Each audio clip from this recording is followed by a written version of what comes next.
Good evening, everybody. Hope you are all doing well. This is Dr. Rao. I was going to talk about Thomas. Let's say hello to him.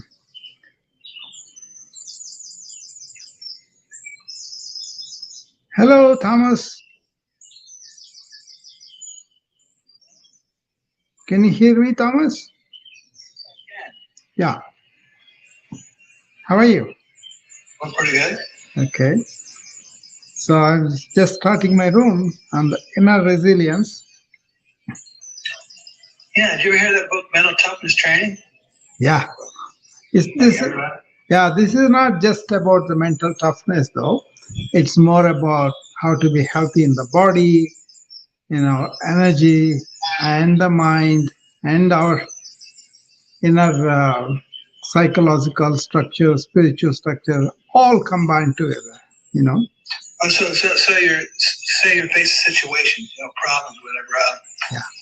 Yeah. What do you do, to keep resilient? Yeah. You prepare yourself ahead of the situation to some extent, to whatever your experiences and everything taught, but then understanding our body, our mind, and our inner spirit, and working together as a holistic human being, not just like a body or mind. That's what I was going to tell you in this, and that will carry into my fitness challenge on Sunday. I'm going to do one. Okay, so you can come back after my talk is done. You can have more questions, or in the middle, you can come back. Okay. So let me present my ideas, then we'll talk about it. Okay? Or what about the strategies now for, psychology, fitness, and those two things? Yeah, just to open the room, I'm going to talk about it. I'm going to present to you all that I wanted to say, and then we can have more discussion on that. Okay? Okay. Yeah, stay on there and listening, and people will join, and then we will be continuing the talk for about good hour maybe, and in between also people can come and we can talk about it. See, I was interested in this because hi Brian, for a long time, ever since I came into this country, I felt I needed more inner resilience to handle this country, because India was fun growing up, and even though you don't have things that much, but you have a lot of affection, lot of heartful care around from your mother, from your siblings, and from your teachers and friends, and all in all, I have to say I seen more of a very good childhood. We were playing on the trees in the garden. We have huge palaces house, and then we have garden in front of the house, and a lot of trees with the fruits on the back, and the vegetable garden. We have several types of fruits, coconuts. We have what's called sitafal, which is a sweet fruit. We have the one orange like, and we have guava trees, two of them. We have neem trees, two of them, one in the front, one in the back. And we have a lot of what we call kujuram. That's a kind of a fruit, very nice. So a number of trees were there. So we were never inside the house. We were always playing on the trees, a beautiful natural weather, right? And then when I went to school, the school was also in the fields, and we have no windows and uh, doors, and they kept the library open, except when it rains very heavily. We had a very good time of a nice breeze, right? So from that kind of nurturing atmosphere, I was not prepared for this culture, competitive, everybody going for themselves and really running out of things. That was a completely new culture. But I wanted to be a doctor in this country, and I got the opportunities, so I embraced and came here. And I started my practice and all that. Then I was stressed out. And I needed some resilience too. So I turned to ancient Indian wisdom, especially through yoga, through other forms of Ayurveda and other things. But I don't know much about them. But even the little I knew really helped me. The yoga postures, they call it asanas. They helped my body to be strong and also to forget about my troubles and focus on what I'm doing. And also the breathing gave me real energy like that, right? So I began to study what are the stressors in this country and how can we encounter them instead of attending to one at a time. After coaching so many people from 1985, I started coaching, and I've been conducting a lot of stress reduction classes, and I used to call SMAT, stress management for excessive tension. That's what I saw in my colleagues, doctors, and nurses. And also, after I went into IT, information technology, information technology professionals were all going really stressed out. Their marriages are affecting, and they're not able to deal with the pace of the life or the culture of the life, whatever. But it just spread all over the world, right?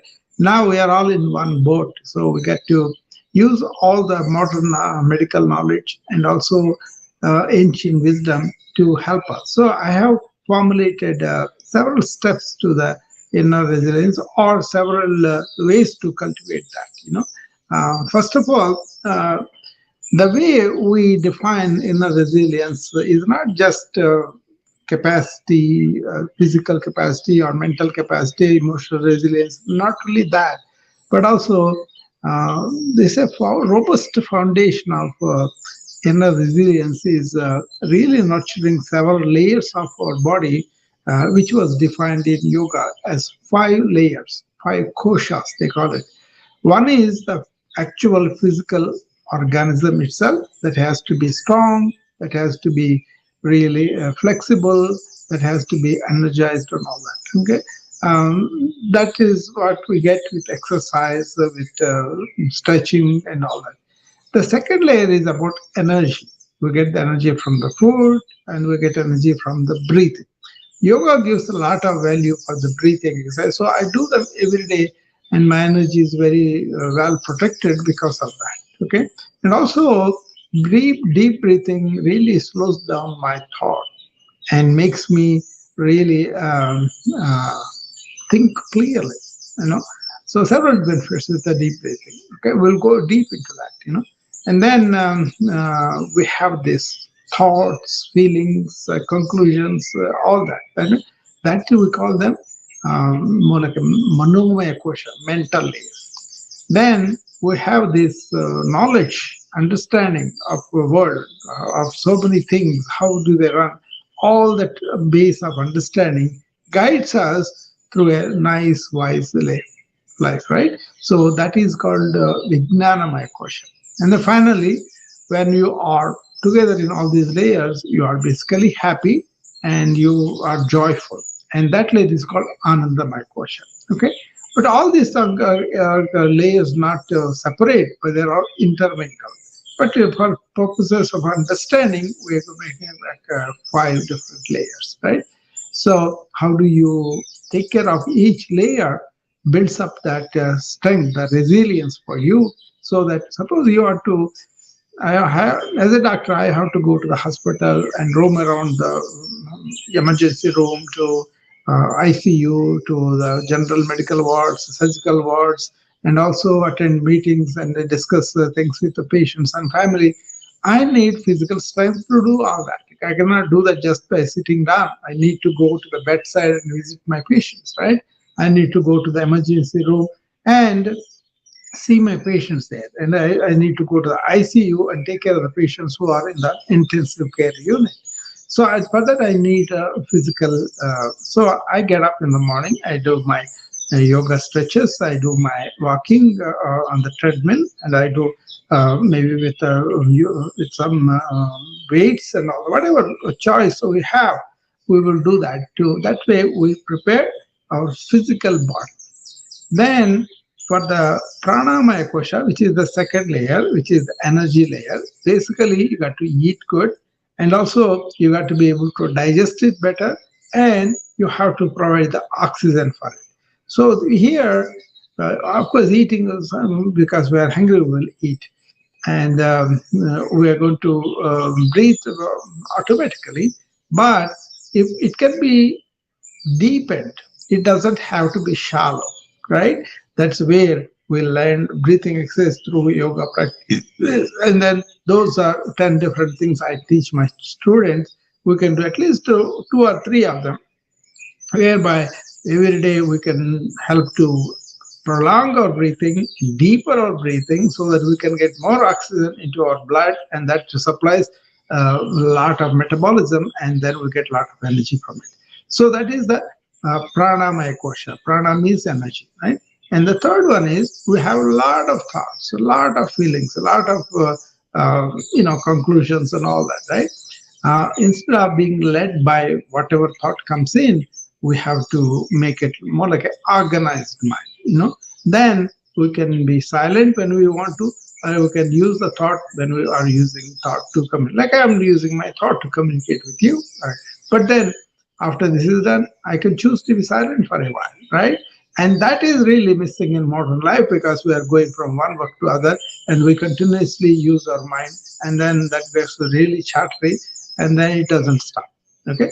And then the fourth layer is, what do we understand about life, about medicine, about body, about health, about wellness, all that. Your understanding of the world, and what is beyond the world, and what about you in the world, what is your relationship to the world, all that. And that comes by reflection, by really going through your experiences, understanding them, and learning from the wise people, wise books, and all that, right? That is the vijnanamaya kosha. That's the fourth layer. And once your body is taken care of, your energetically well, and then your thoughts are really in their place, and we use them properly, and also you continuously learn to understand the world better, then you will have a balanced personality, where you will be joyful and able to encounter a lot of challenges and go beyond them. So that is the idea. And I have a book on this. I call that 10 ways to inner resilience from the ancient wisdom. Because I have read one manuscript that's said to be, I don't know how it is, but they said it is 18,000 years ago, somebody wrote in Sanskrit, and we found that. They start with having a good sleep, and then going to bed early and getting up in the morning early. And then the third one is just being in the present, not carried away with lots of things, not wake up our devices, and then be in the present and carry the present through the day. And then once you are paying attention to everything every day, that is a good thing. And also you have a good bowel movement in the morning, and also you monitor your weight, so that the weight is in the range that is prescribed for age group, for sex, and all that, right? And then you take a walk or exercise in the morning and expose your skin to the sun, and then you come back with a good appetite and have a good nutrition. All these 10 points that I enumerated, we're going to discuss in detail in that book, and also in the course that I'm going to give on that. Okay. But this is more like a practically help people to deal with their life, to deal with situations that they encounter, and not to get into burnout, not to get into stress out, and all that. Okay, those are the things that I was proposing to do. Okay, so anybody has any questions now, you can come up, and then I'll try to answer you. But I was introducing you to this term of inner resilience. And if suppose you are very physically healthy, but then you have a very sensitive mind, and then you're taking to your heart whatever anybody says, then people can be very touchy and very sensitive, and they can be hurt easily, and then they can spoil their mind, and then their body thereafter, like that. So that's why we need to understand our entire existence as a human being. We have a physical body, we have an energy body, we have a mental body. we have an emotional body, understanding body, and also we have a happiness body, right? So if you understand them, they're all interconnected. It's not like they're separate, they're all together. That's why whenever a patient comes to me, the patient is not a physical body that I treat and go.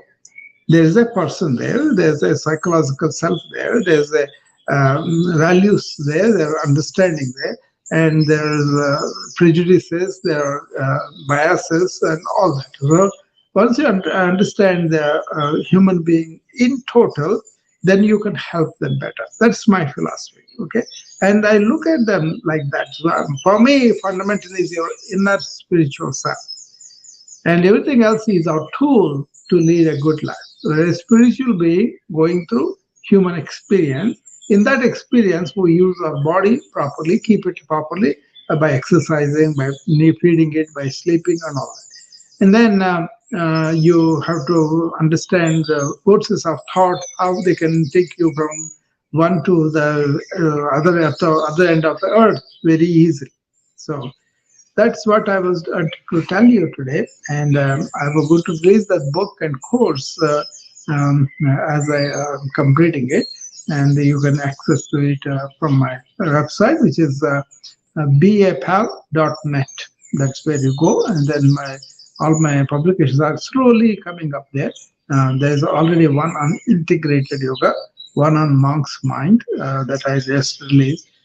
But you can always go to my YouTube channel, and Rav Kulusu is my handle there, and then you will see a lot of my homemade videos by myself on different topics. Okay, but now on Sunday morning at 10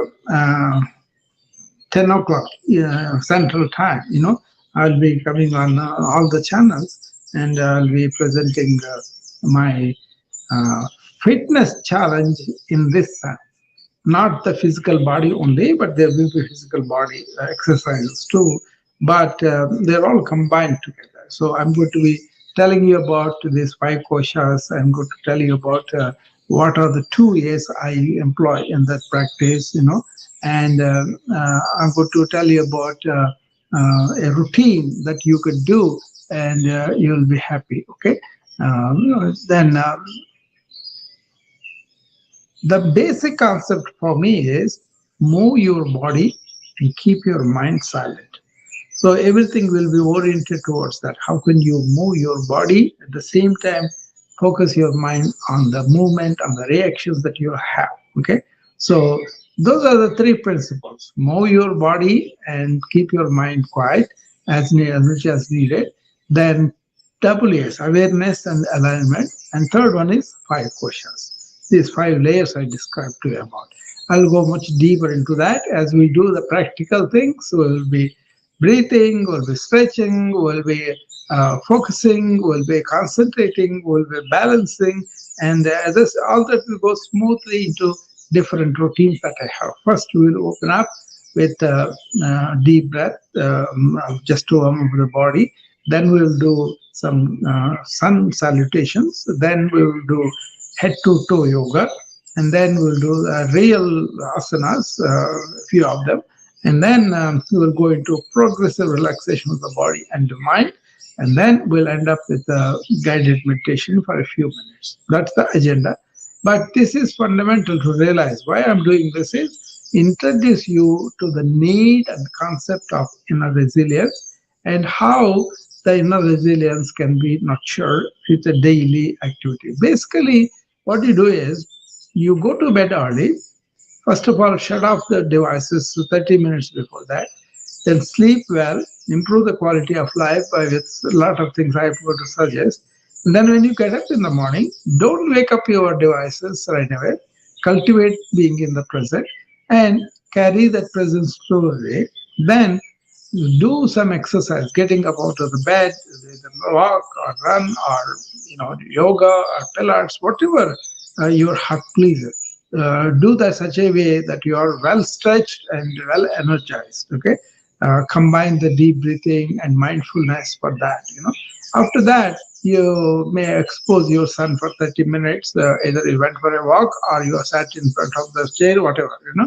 And then after that, you have cultivated a good appetite, and then meanwhile you go and check your weight. That is good, and you had a normal bowel movement in the morning, and then you come up with a good appetite after the walk, and have a good nutritious breakfast. I may give you some a list of recipes also that you could use to use them as nutritious breakfast from my point of view.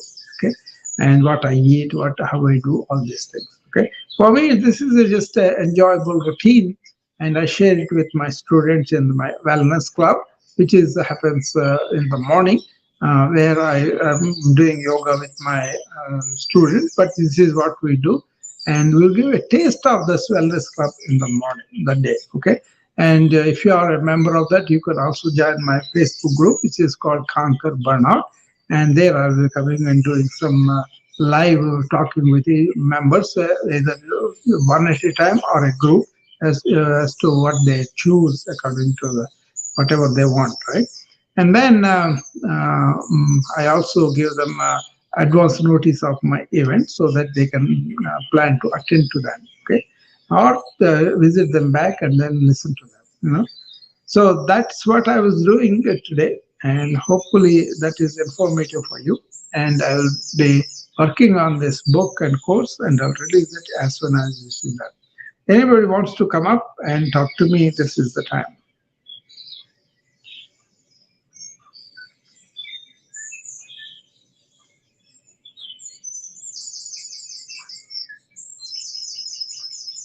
Okay. Brian, welcome.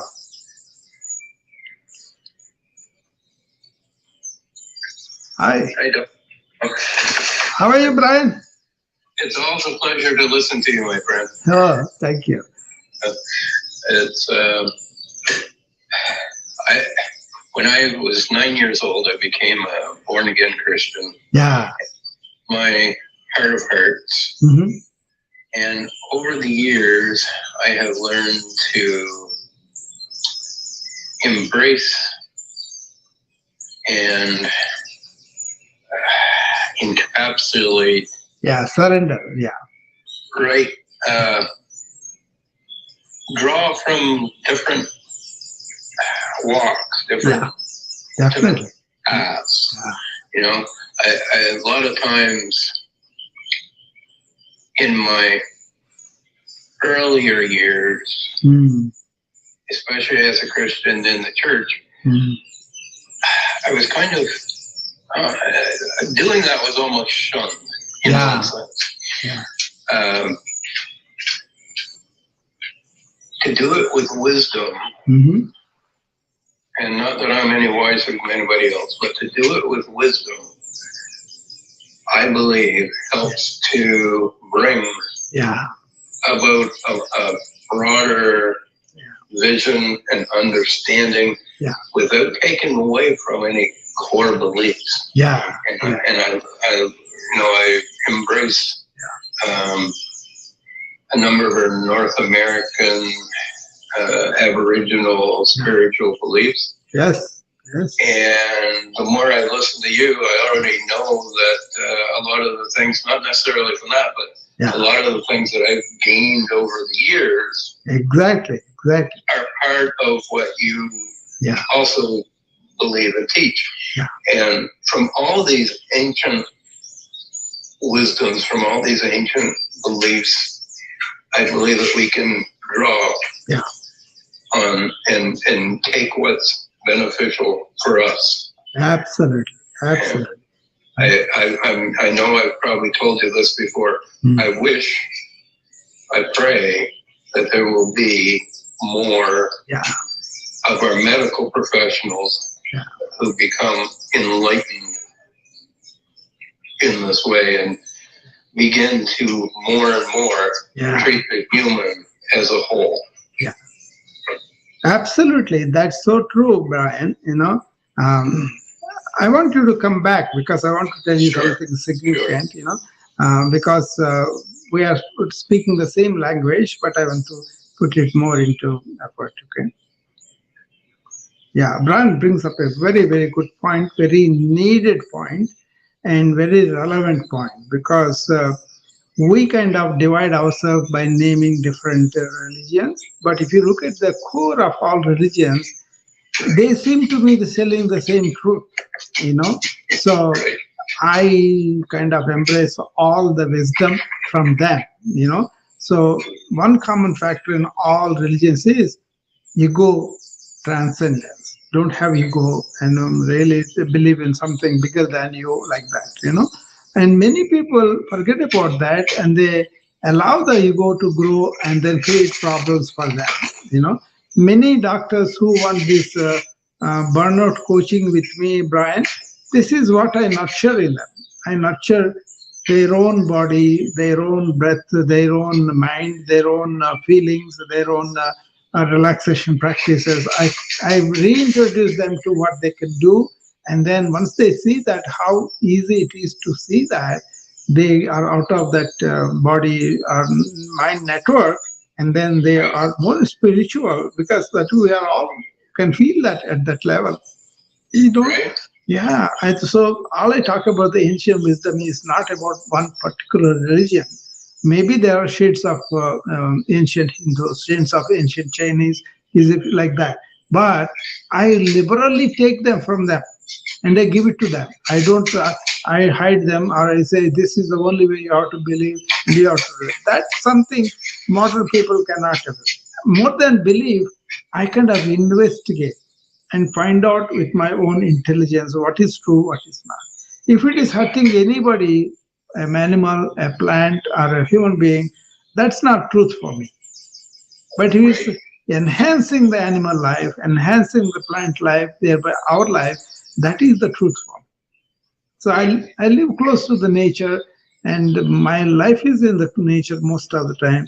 And I convey that the nurturance I get to other people. One of the resilience parts I mentioned was sunshine.